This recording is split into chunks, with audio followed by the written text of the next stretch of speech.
Bersama Dinas Komunikasi Informatika, Statistik dan Persandian, tentunya kita ketemu kembali di podcast Kominfo untuk hari ini. Dan untuk hari ini bersama Milay seperti biasa menemani Anda di podcast ini, yang hari ini tentunya melihat kita ya, tamunya nih. Tamu kita hari ini spesial ya, karena memang banyak kejadian-kejadian untuk anak-anak kita di luar sana yang mungkin tidak tahu bagaimana caranya untuk melaporkan kemana, untuk menangani kasusnya. Nah, di sini sekarang saya hadirkan Kepala UPTD Bapak M. Nursani, ya, di mana beliau kesehariannya di Dinas DPPKBP 3A, di mana yang lebih terkenalnya di pemberdayaan perempuan. Karena yang tahu biasanya, oh di mana pemberdayaan perempuan. Iya. Selamat pagi, apa kabar? Alhamdulillah baik. Iya. Tentunya untuk Bapak, keseharian Bapak di pemerintahan, yaitu di UPTD PPA ya Pak, di mana perlindungan perempuan dan anak. Ya. Iya. Dan untuk hari ini kita membahas penanganan korban kekerasan terhadap anak, yaitu KKTA. Yang sebenarnya nih Pak, mungkin banyak yang belum tahu atau memang sudah banyak yang tahu, tapi kita ingatkan kembali apa sih sebenarnya tugas dan fungsi layanan UPTD PPA itu sendiri. Baik, terima kasih. Tugas daripada OPTD PPA Kabupaten Pasir, Dinas P2KB P3A Kabupaten Pasir, Iya. itu mempunyai tugas menurut Permen P3A nomor 4 tahun 2018 bahwa OPTD mempunyai tugas melaksanakan kegiatan operasional perlindungan perempuan dan anak terhadap kekerasan, diskriminasi, dan lainnya. Fungsi layanan daripada UPTD PPA itu ada 6. 1.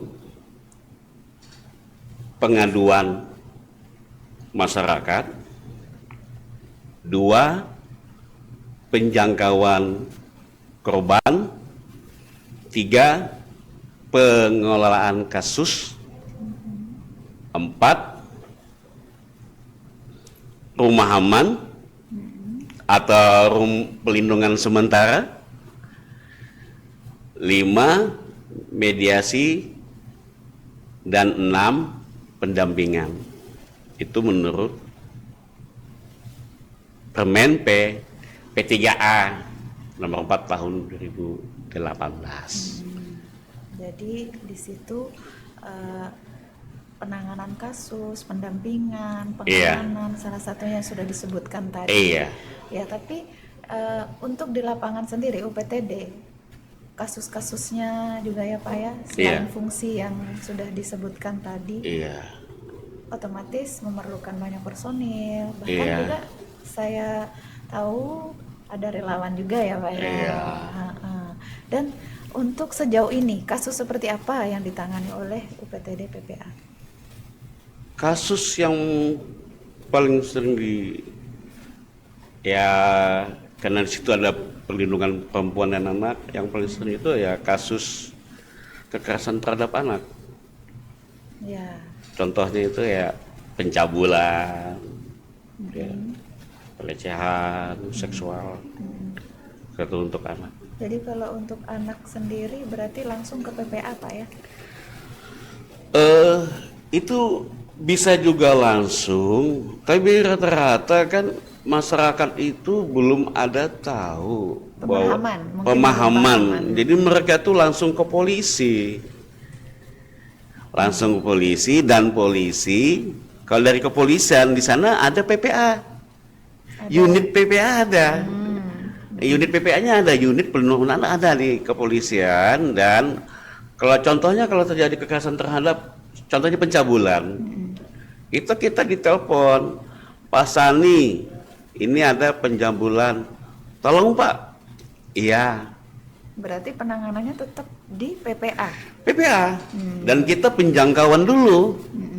Misalnya mungkin kita lokasinya enggak disebutkan ya. Ya, enggak usah. Kita ke lokasi penjangkauan. Bener enggak? Betul enggak, ini kasus apa ini? Oh ternyata apa yang dilapor polisi itu benar. Kita penjangkauan. Nah, terus ada informasi lagi, Pak, itu anak perlu trauma, anak itu trauma, perlu pendampingan. Ya namanya trauma healing. Nah, trauma healing. Kita itu enggak satu kali kita ke tempat itu, 2 kali sampai 3 kali. Jadi berulang-ulang. Berulang-ulang. Kalau seperti pencabulan itu kan perlunya psikolog klinis untuk penanganan itu. Nah, kalau adik-adik yang ini relawan itu sampai di asesmen aja. Nah, untuk mereview selanjutnya itu ya psikolog klinis. Dan PPA punya. Kebetulan tidak punya. Oke, masih Tapi, lebih lanjut tindak lanjutnya nanti. nanti. MOU kita sama rumah sakit, kita minta tolong kapan bisanya. Itu harus janjian dulu kan. Nah, kalau misalnya dari kepolisian, Pak Sani ini minta segera nih di trauma, anaknya sudah trauma betul ini. Jadi pada waktu itu kita menunggu kapan sih bisanya ini untuk pendampingan. Ini hari Senin nih, Pak, ini ibunya sudah sudah menangis apa segala, ya kan, anaknya ini trauma. Hari Senin, Selasa ditelepon lagi, baik Pak, Bu, ini kita mau ke sana, kita penjangkauan dulu, korban bagaimana. Nah, dan kita hubungi psikolog klinis, kapan bisanya. Ya, psikolog klinis kan kerjanya di rumah sakit. Nah, jadi ada namanya Mbak Indah di situ di rumah sakit. Dia bisanya kan bisa Jumat aja. Jadi kita Jumat. Yang kedua kalinya. Jadi harus konfirmasi dulu. Konfirmasi ya, Pak. dulu. Berarti langkahnya bukan lambat, maksudnya memang perlu proses. Perlu proses, iya. Tapi kita untuk mengatur itu kita harus penjangkauan dulu. Artinya kita memang klien ini memang kita perhatikan. Begitu kita ada aduan begitu dari kepolisian, ini cepat, ini harus, walaupun kita misalnya belum ada siap psikologinis, kita ada asesmen seperti anak-anak psikologi ini kan masih bisa. Nah, kita bawa turun ke lapangan nih, ternyata anak ini memang trauma. Nah, selanjutnya bawa lagi sampai 3 kali kita itu pendampingan trauma healingnya 3 kali itu. Jadi harus 3 kali. Diharuskan atau memang tergantung batasnya segitu? Setahu kami itu 3 kali itu cukup sudah. Iya, masalahnya dari awal, contohnya kami sudah ke sana penjangkauan, kita mau lihat anak itu nama keluar kamar, ya kan, keduanya begitu lagi, nama berteman apa segala. Nah, begitu kita bawa yang ahlinya, tenaga ahli kan, psikologi tenaga ahli, kita bawa yang ahlinya dengan berupa apa, nah bisa ngobrol apa, bisa keluar kamar sudah. Selanjutnya kita ke sana lagi, pendampingan lagi, ternyata anaknya sudah bisa bermain-main. Nah itu.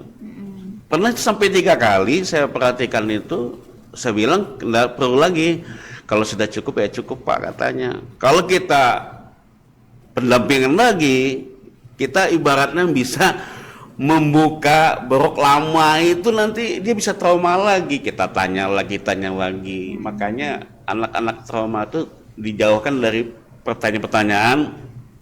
Misalnya si A sudah nanya, ya cukup si A aja lagi, nanti si A ini mentransfer yang penanya lagi, yang B mau nanya nih, C mau nanya nih, ya cukup A ini nyampaikan ke B, tidak perlu lagi mempertanyakan lagi kepada korban, kepada klien itu. Itu tadi ibaratnya kok ini lagi, dia kan bisa bosan juga. Ini lagi, itu kan menambah trauma anak itu lagi. Ya.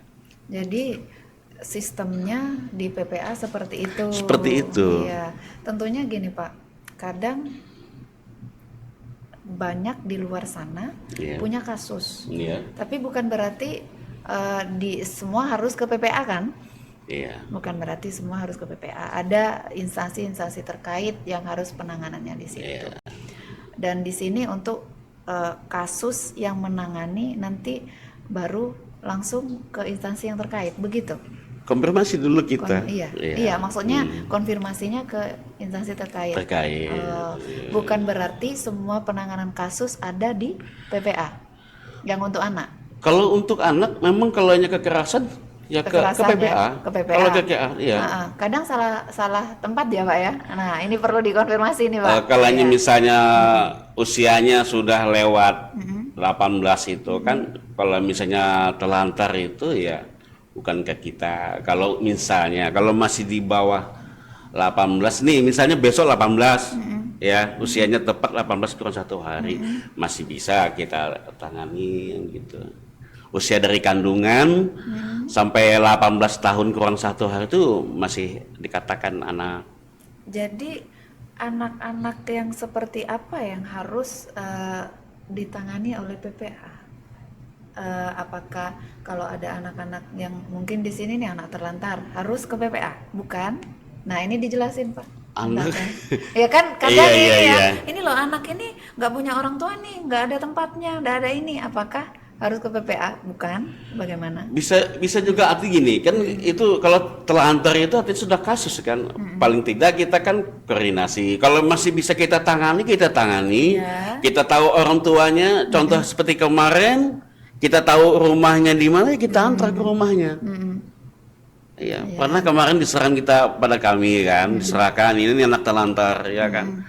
Kita tahu kebetulan loh, ini saya tuh anak ini loh, kamu ya saya kenal sama bapak katanya. Dia udah sekolah lagi sudah kan, dengan semestinya sekolah kan sekolah. Ya kemarin sudah sih koordinasi dengan bidang, sudah disiapkan kalau dia mau sekolah atau paket, bisa paket dibantu oleh dinas, bidang pembunuhan anak bisa. Nah kita sudah siap, kemarin sudah diskusi sama anak-anak. Ya kita antar sampai ke rumah, orang tuanya masih lengkap. Karena Anda pulang ke rumah aja kan. Berarti penanganannya memang kita mempelajari ini apa sih kasusnya gitu ya Pak ya, itu di PPA. Jadi PPA nanti akan mengantarkan ini harusnya ini kemana begitu. Seperti kalau masih misalnya perlu penampungan, kita koordinasi dengan sosial ya. Ini penantaran misalnya jangka panjang. Kalau kita kekerasan bisa juga kayak kita, kalau misalnya kekerasan, kalau penelantaran itu kan bisa.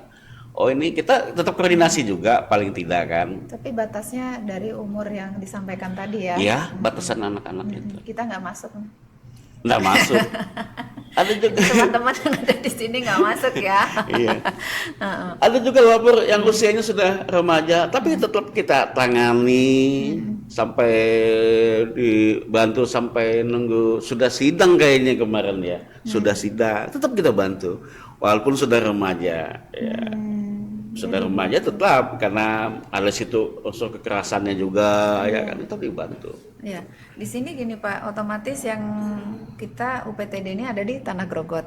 Iya. Ya, di kecamatan-kecamatan yang lain, yang kayak tempat-tempat terpencil, andaikan punya kasus seperti ini, mereka harus kemana? Langsung ke Grogot atau ada tempat pos-posnya tersendiri? Nah, ada pembentukan dari bidang PP itu ada namanya peta BM. Gitu. Iya, berbasis masyarakat. Jadi ada perlindungan, ada pelindungan anak, PATBM, pelindungan anak berbasis masyarakat itu adanya di masing-masing desa. Cuman dah hafal berapa jumlahnya kemana, berapa dah hafal saya. Takut kalau salah juga kan, sudah terbentuk di desa-desa. Yang pasti sudah ada. Sudah ada yang bisa ditangani langsung di sana. Kalau misalnya bisa kita bantu, ini ndak bisa ke Grogot. Memang di Grogot tidak ada kan PPA nih. Iya.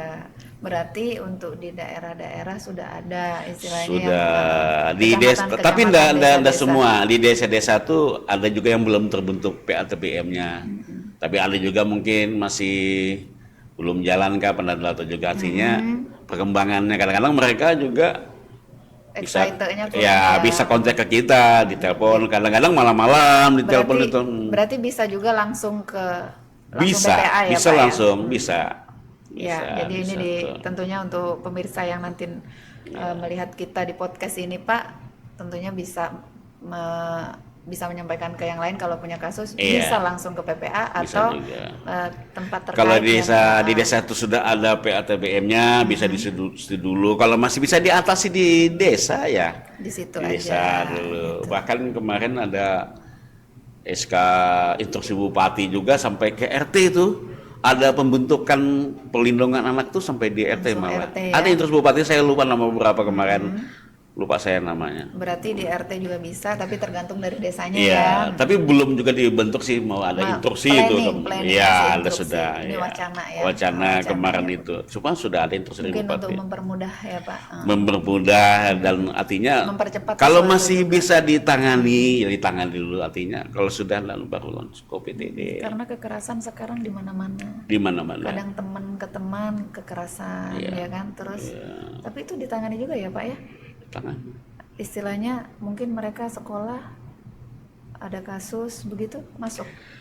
Masuk ada kasus sekolah masuk, ada yang lapor ke polisi langsung, ada juga lapor ke polisi langsung itu diminta ke PPA dulu. Ya berarti daripada ke sana lebih baik. Ya, karena kan gini, kalau di PPA ini kan ya bisa mediasi langsung, bisa juga kalau alat ya di polisi. Tapi kalau anak ya tetap. Kemarin tuh sempat ya termasuk kasus bullying itu kan sempat ada laporan ke OPTD, dia ke polisi tapi polisi suruh menyarankan ke OPTD. Nah akhirnya di OPTD sudah kita mau pendampingan, habis dicabut sama orang tuanya, artinya diurus di sekolah saja. Berarti ada yang begitu bisa. Berarti sebenarnya PPA ini menjembatani juga ya Pak ya? Menjembatani dan tidak memihak siapapun, tidak memihak, posisinya tuh netral kita, nggak bisa memihak. Karena memang harus melindungi anak ya Pak. Iya. Meskipun tuh kasus dengan orang tuanya atau apa, tetap ya Pak ya. Tapi secara kekeluargaan. Kalau bisa mediasi dulu ya. Iya. Sejauh ini kan di lapangan nih Pak, pasti banyak kejadian-kejadian, dan yang kejadian yang diingat sampai sekarang tuh pasti ada. Jadi testimoni ya Pak ya. Maksudnya yang diingat, kasus yang diingat, yang membekas, ada cerita di balik semua kegiatan atau kasus-kasus tuh pasti. Bisa diceritakan pengalamannya ini Pak? Nah, terharu. Ini mengingat kembali ya kan? Iya. Jadi itu waktu itu kasus pembuangan anak itu ya. Kasus pembuangan anak itu sudah ada beberapa kali ya, yang jelas lebih daripada satu kali di Kabupaten Pasir ini ya kan. Nah, anak itu diambil sama yang menemukan, dirawat. Pada waktu itu kan masih bayi, merah. Betul ya, merah. Sampai tasmiyah kami itu diundang tasmiyah itu. Nah, jadi pada kami kunjungan lagi ke sana, karena anak ini kan anak ini kan dia punya hak hidup, nah, punya pendidikan, dia harus punya akte kelahiran, ya kan. Nah, tentunya kalau membuat akte kelahiran, siapa orang tuanya lagi kan. Kalau memang itu diambil anak itu, perlu ada namanya adopsi, ya kan. Diadopsi untuk mendapatkan akte tadi kan. Ya. Jadi kemarin kita ke lokasi, ketok pintu teman itu ya. Jadi yang buka itu anak yang bayi yang kita lihat itu, anak yang masih merah itu, yang masih ngedot itu. Waktu betasnya kita datang juga, itu bukain pintu. Masih ada di situ. Masih ada. Dia ngomong gitu, ada bapak, ada. Loh, ini anaknya. Iya anaknya, bilang ibu. Saya terharu itu. Iya. cengeng saya jadinya. Lihat anak itu, bukan pintu, besar, 3 tahun setengah. Ya, jadi ringkas cerita, panggillah orang tua dari yang merawat tuh kan, dipanggil sama ibunya. Jadi untuk anak kelanjutan nih, anak ini kan perlu sekolah nih, perlu akte nyatanya. Nah itu kemarin saya koordinasi dengan kecamatan, jadi disanggupi ada dari apa namanya situ, panjangan tangan dari dinas sosial juga sih. Pak saya ini dari dinas sosial katanya. Ya kita bantu Pak bilangnya. Itu syaratnya itu masih kurang keterangan bidan sama jiwa orang tua yang merawat ini, itu yang belum sampai sekarang. Dan Usia anak itu sekarang sudah 3 tahun setengah. Kalau 4 tahun kan bisa PAUD ya kan, mau TK apa ya. tapi sejauh ini belum ada solusi. Nah kemarin kan kena pemahaman saya itu artinya apa ya, sudah aman-aman aja. Jadi setanya apa kendalanya, katanya 2 kali ke Samarinda, 2 kali ke Samarinda untuk ketemu dokter jiwa itu tidak ketemu. Akhirnya nanda lagi ke sana untuk karena ada program kejiwaan itu kan ada 21 apa 23 syaratnya untuk anak itu kan, mengadopsi anak itu. Jadi tinggal keterangan bidan sama kejiwaan. Nah jadi kejiwaan ini sampai bapak yang merawat itu, yang merawat anak balita itu, kita ini seperti orang gila aja lagi katanya. Oh bukan begitu bapak, itu sudah syarat begitu, artinya bapak Cuman sekadar ya, intinya formalitasnya, syarat itu syarat harus dipenuhi. Harus seperti itu, prosedur kan Pak? Ya prosedur. Jadi tinggal sama kejiwaan itu belum terisi dengan keterangan bidan melahirkan. Nah jadi saya konfirmasi dengan kecamatan, katanya itu bisa aja nanti dibantu. Nah dari pihak kecamatan kemarin kebetulan dia tugas untuk ini juga di sosial juga bisa membantu nanti menghubungi bidan untuk keterangan dan kejiwaan. Kebetulan kan di pasar ini sudah ada rumah yang kecil ya. Sudah prosesnya bisa. Sudah artinya boleh dikata sudah mau selesai, artinya 90%. Ya boleh dikatakan segitu, dan kita pantau-pantau juga kan sampai di mana. Berarti Tapi setelah kasus pihak PPA itu juga memantau apa sih setelah itu ya, Pak ya, kejadian apapun yang sudah ditangani meskipun selesai tetap ada pemantauan. Tetap masalahnya ini untuk kelanjutan anak tadi, karena anak tadi kan itu haknya untuk sekolah, hak untuk dilindungi, mempunyai untuk hidup Bapak. Dari pemerintah juga 12 tahun kan 12 untuk sekolah. Iya. Dan tentunya di sini jalan keluar kasus dari PPA juga Pak ya. Iya. Tapi dengan instansi terkait semuanya. Jadi semuanya ada kolaborasi. Semua kolaborasi. Tapi penanganan awal untuk mungkin kayak psikolognya atau apa, di situ yang menangani pihak PPA. Iya. Dan saran nih Pak untuk UPTD. Ini pertanyaan saya yang terakhir. Saran untuk UPTD bagi orang-orang yang takut untuk mengadu atau melaporkan. Ya saran kami ya, kebanyakan yang takut mengadukan, itu kan pelakunya ya orang dekat semua kan. Iya. Kasus yang kenal itu. sama kita. Iya. Kenal, iya. Kebanyakan. Bisa paman, bisa saudara. Paman itu bisa saudara bapak. Bisa pasangan. Iya. Ya, tapi kalau anak biasanya itu orang terdekat. Orang terdekat itu. Bisa juga pasangan. Itu yang sudah bisa jadi itu apa ya? Memang kalau anak-anak di bawah umur itu ya tetap dilindungi. Kalau misalnya ada berhubungan apa tetap dilindungi dia. Iya. Tapi kalau untuk orang luar pasti jarang, kecuali dia sudah dipantau sengaja gitu ya Pak ya. Iya. Kalau orang yang nggak kenal, tapi kebanyakan orang yang terkenal selama ini Pak ya. Orang terdekat. Terdekat ya. Selama kasusnya Kasus orang terdekat. yang Iya. ditangani. Orang terdekat. Oh, Bapak kandung. Gitu. miris. Jadi banyak pertimbangan dari keluarga juga yang enggan melapor, Karena menjaga nama baik. nama baik, enggan melapor itu dari keluarga juga Iya. Tapi kan hukum harus tetap berlaku. terberlaku. Jadi kita nggak bisa juga memaksakan istilahnya lapor aja kita nggak bisa juga. Ya, dari mereka sendiri ya Pak ya. Ya, sempat kita konsultasikan juga, ada laporan dari orang ketiga juga. Ya kita konsultasikan juga dari Pak. Masalahnya ini anak. Ya kan sudah gimana ya orang tua itu. Sedangkan anak yang jadi pelaku ini tulang punggung juga yang masih dibutuhkan. Masuk misalnya ke lain lagi kan nanya. Itu mungkin. Jadi kalau misalnya itu sudah, artinya jangan takut kalau melaporkan itu aja. Kalau misalnya ada kasus itu ya laporkan aja.